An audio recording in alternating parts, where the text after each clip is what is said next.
Visumbufu hivyo ni pamoja na magugu, wadudu wasumbufu na magonjwa ambayo mara kadhaa huripotiwa kukabili wakulima katika hatua ya ukuaji wa zao la pamba na hivyo kuathiri uzalishaji wakati wa mavuno na baadhi kuangukia kukata tamaa.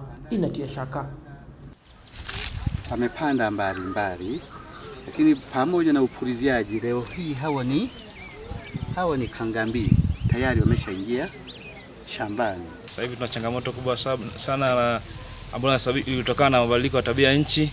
Wadudu wamekuwa wengi, visumbufu vimekuwa vingi, magonjwa pia. Katika taasisi ya utafiti wa kilimo TARI Ukiruguru wilaya ya Misungwi mkoani Mwanza, sasa kitako hiki ni ishara mapambano dhidi ya visumbufu. Mradi wa Cotton Victoria ulio chini ya ufadhili wa serikali ya Brazil wenye nia ya kuongeza uzalishaji wa zao la pamba kwa wakulima wa Tanzania umeendelea kutoa mafunzo kwa maafisa kilimo kutoka mikoa 11 inayozalisha zao hilo ili kukabili hali. Tija katika zao la pamba imeendelea kuwa chini. Moja ya sababu ni kutokuzingatia kanuni za kilimo bora cha zao la pamba, hususan sehemu hii ya visumbufu. Mradi utaendelea kutoa mafunzo kwa maafisa ugani, watafiti na watumishi wa bodi ya pamba ili tija tunazozungumzia sasa 2700 iweze kuongezeka mpaka 3000 3500. Tafsiri ya pamba ni dhahabu nyeupe inapaswa kuishi kwa vizazi vya sasa na vijavyo, na kwamba ni muhimu kunusuru yenye kuwakabili wakulima ili kupata uzalishaji wa kutosha. Tafsiri yake nini? Tafsiri ni kwamba mafunzo haya ni muhimu, na kama tunavyofahamu kwamba pamba inanufaisha karibia 40% ya Tanzania.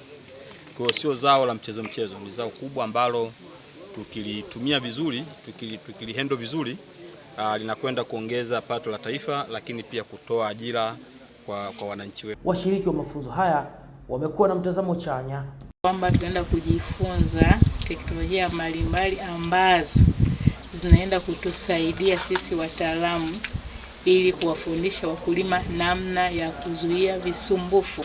Na matarajio yetu ni kwamba baada ya mafunzo haya tuna imani sasa tutakuwa tumekamilisha sasa ile seti ya mafunzo. Bila shaka ni mafunzo ya siku 7 yanayojikita kutoa uelewa wa matumizi ya teknolojia katika kudhibiti visumbufu ambayo yanatolewa na maprofesa kutoka Chuo Kikuu cha Umma cha Lavras cha nchini Brazil. Sudi Shaban, Star TV, Mwanza.